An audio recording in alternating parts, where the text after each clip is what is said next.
Have you ever noticed how the body always tries to warn you before everything falls apart? Sometimes it's a persistent headache, shortness of breath that feels like anxiety, a light nausea that appears out of nowhere, or that exhaustion that never seems to go away. But what most people don't realize is that before the body starts screaming, the mind has already been quietly asking for help. Burnout doesn't begin when you collapse from exhaustion or when a doctor tells you to stop. It begins long before that, the moment your mind starts to give in and you don't even notice. That's why this video is a warning, because if your mind is already showing signs, there's still time. Time to shield yourself.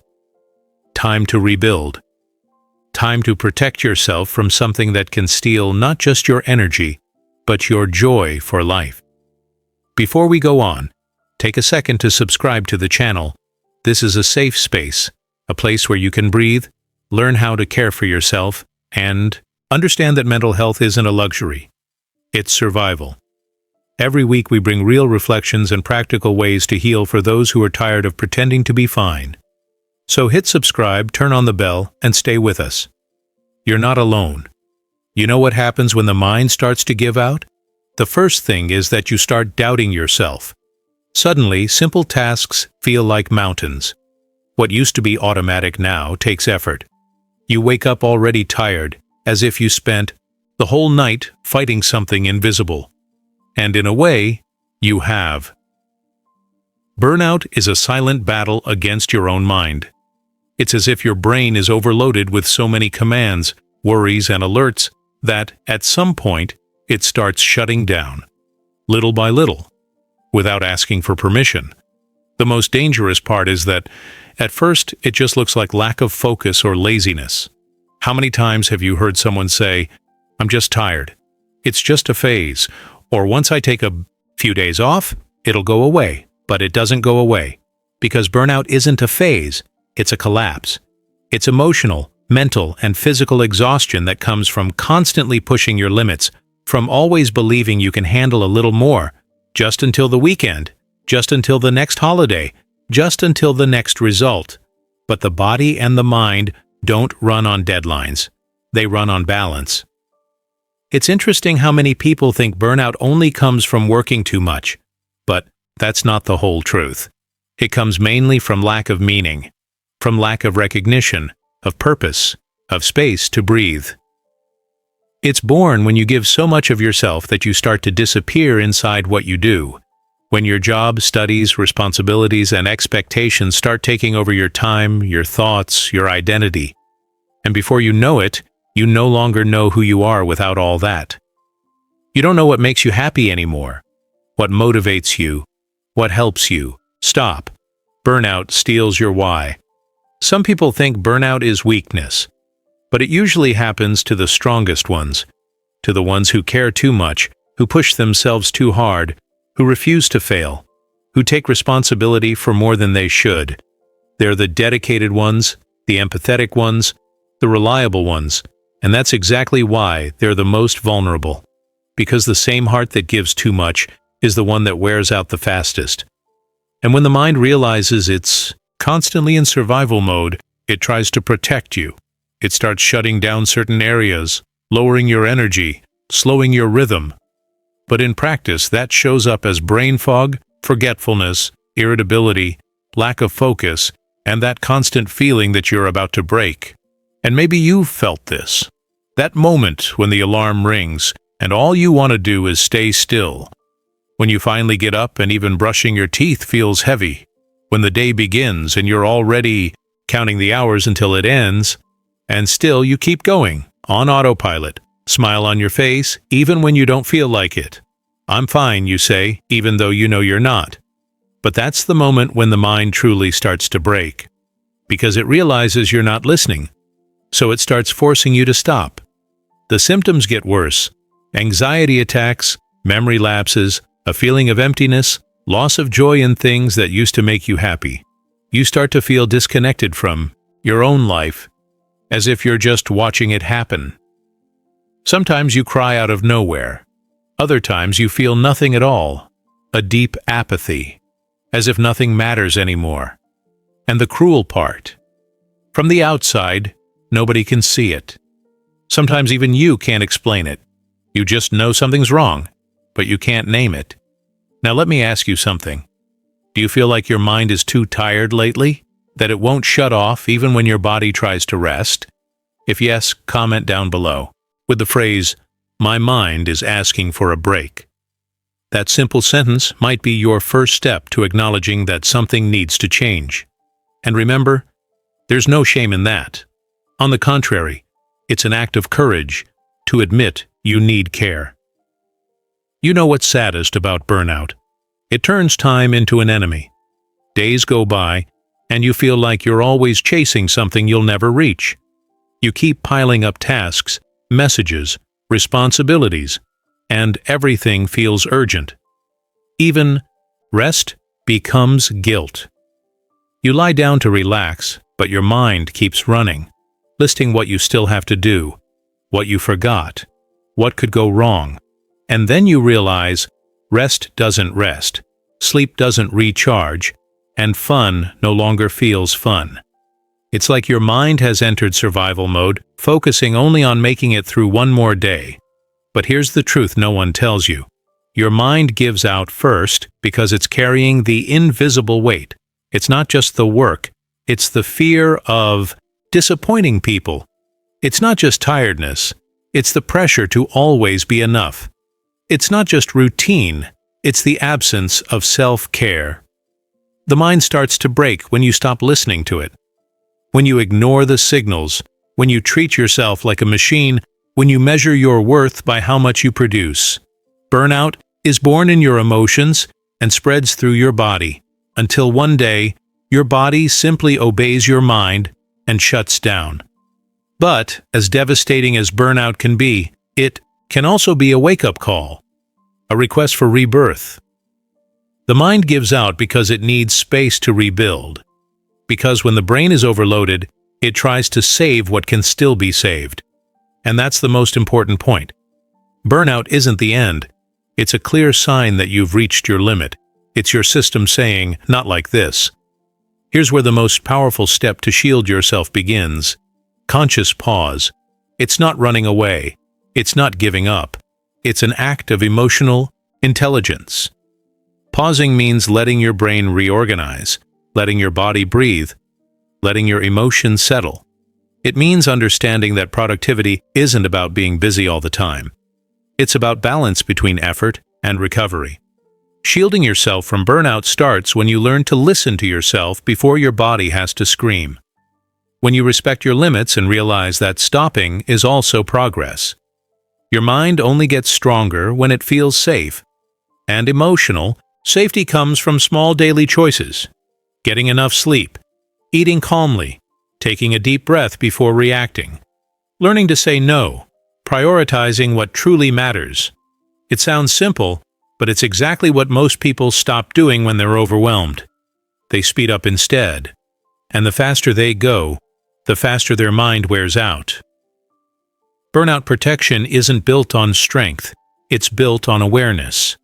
It's learning to identify your triggers, that late-night email, that unfair comparison, that voice in your head whispering you can't fail. It's realizing that your mind needs real pauses, silence, moments when you don't have to be anything but yourself. It's practicing self-care not as a luxury, but as a survival strategy. Because here's the truth, you can't take care of anything if you don't take care of yourself first. And if your mind feels tired, there's a way to rebuild it.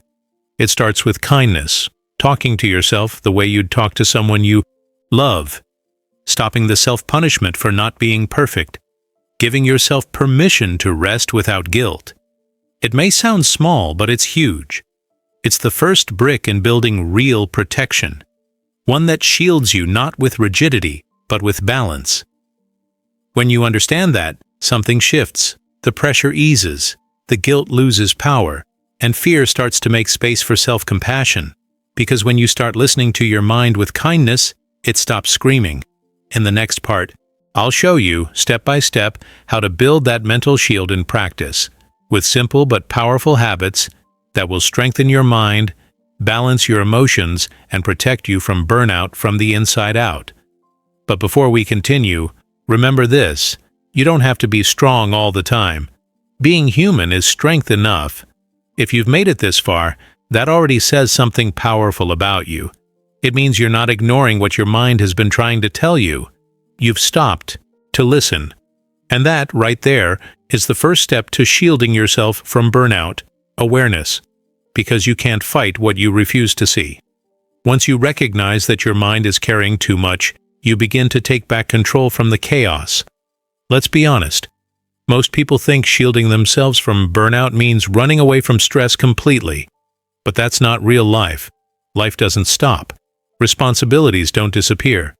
The goal isn't to escape your world, it's to create balance within it. To make your mind a safe place, even when everything around you feels unstable. And that starts with something simple, but life-changing: learning to pause before the breaking point. Think about it. When your phone battery gets low, you plug it in. When your car's gas light comes on, you refuel. But when your body and mind start flashing their warning signs, you push through. You tell yourself, "I'll rest later. I can handle it. I don't have time." That's how burnout sneaks in. Because rest isn't something you earn. It's something you need to survive. When you begin to treat rest as a necessity, not a reward, everything changes.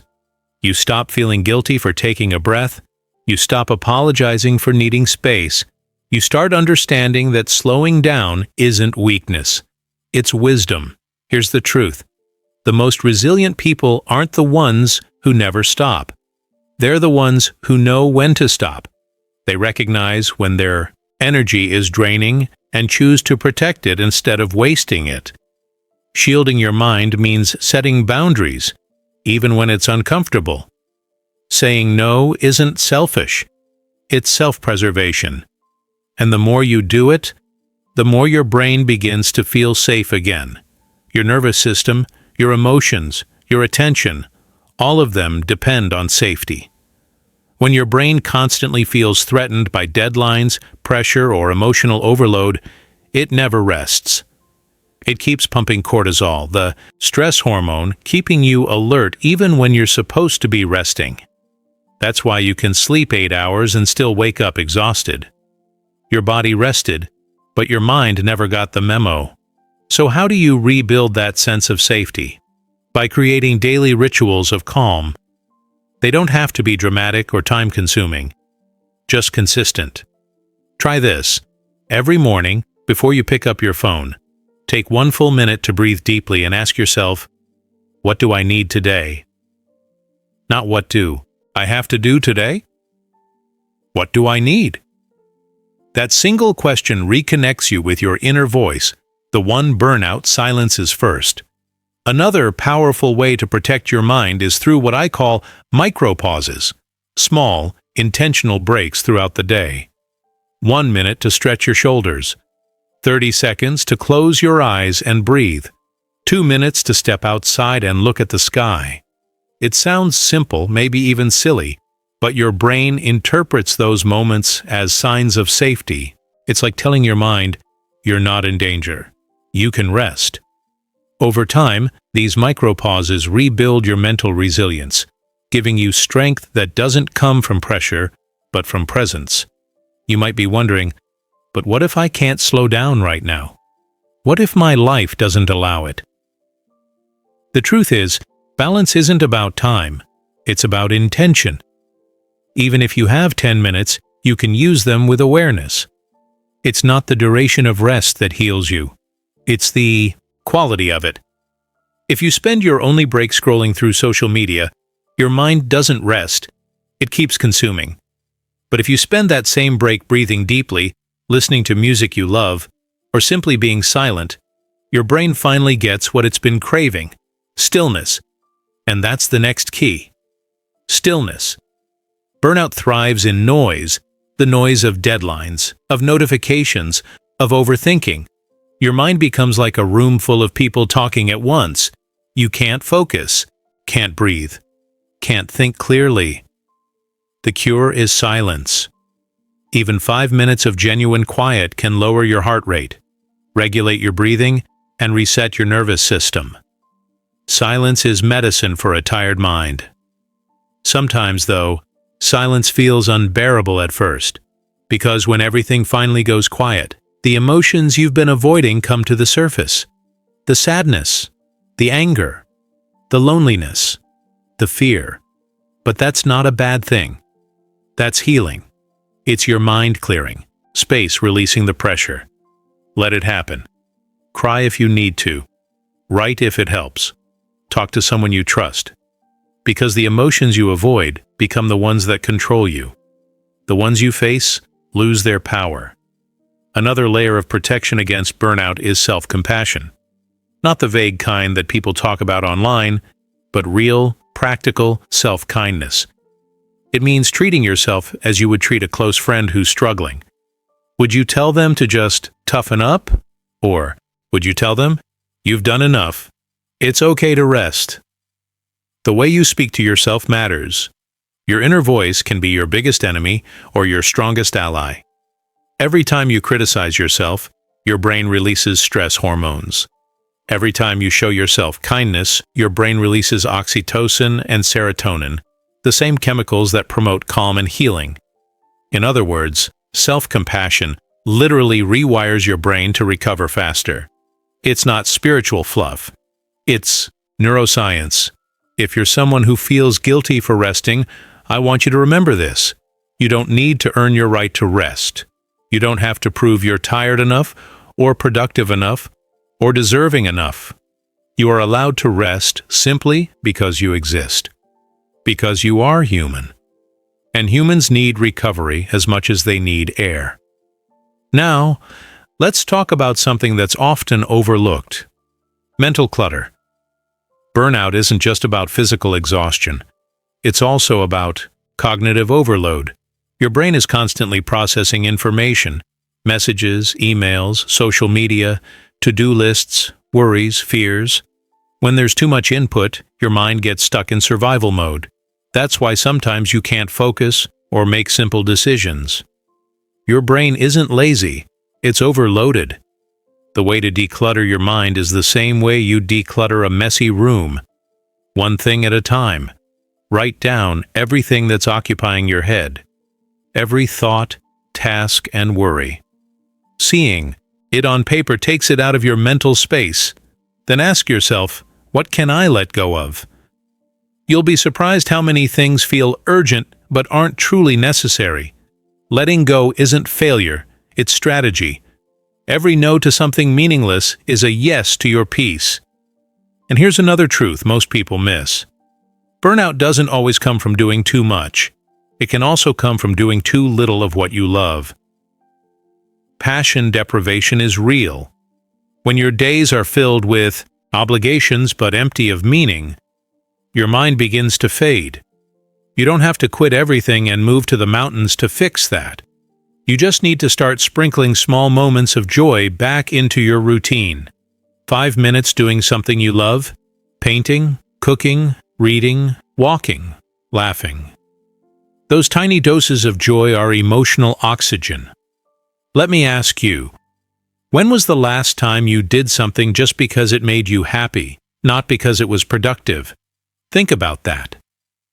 You can even comment below, "I'm reclaiming my joy," because that's exactly what shielding your mind is, reclaiming the parts of yourself that burnout tried to erase. And maybe you're thinking, that all sounds good, but I don't even know where to start. Start here, with one decision. The decision to stop ignoring your mind, to listen when it whispers instead of waiting for it to scream, to respect your limits instead of resenting them. Every big change starts with that choice. Once you make it, the rest follows. Burnout recovery isn't linear. Some days you'll feel strong, others you'll feel like you're back at the beginning. That's normal. Healing isn't about never falling again. It's about falling and knowing how to rise more gently each time. You'll begin to notice your triggers faster, set boundaries earlier, and choose peace more often. That's progress. Real, sustainable progress. And slowly you'll feel something shift. The fog starts to lift. The weight begins to lighten. The things that once felt impossible start feeling manageable again. You laugh without forcing it. You wake up without dread. You remember what hope feels like. That's the mind rebuilding itself. That's you, becoming whole again. Before we close, I want you to remember one more thing. You don't have to do this alone. If you're struggling, reach out. Talk to a friend, a therapist, a loved one. Healing doesn't mean isolating. Sometimes the bravest thing you can do is say, "I need help." Because asking for help isn't a sign of weakness. It's a sign of wisdom. Even the strongest minds need support to stay standing. And if this video resonated with you, take a deep breath right now and promise yourself one thing: that you will never ignore your mind again. That from today on, you'll choose awareness over autopilot, compassion over criticism, peace over pressure, because your mind is your home. And no achievement, no success, no recognition is worth losing that. If you're still here, I want you to know, I'm proud of you, truly. Most people keep running until they collapse. You chose to stop and listen. That's courage. That's the beginning of healing. Take care of your mind like you would care for someone you love. Feed it with calm, protect it with boundaries, and fill it with things that make you feel alive. Because when your mind is safe, your entire life changes. And if this message spoke to you, make sure to like this video, subscribe to the channel, and share it with someone who needs to hear it. You never know. Your action today might be the reason someone else finally takes a breath. You're not broken. You're tired. And tired people deserve rest, not judgment. So breathe. You're allowed to start again.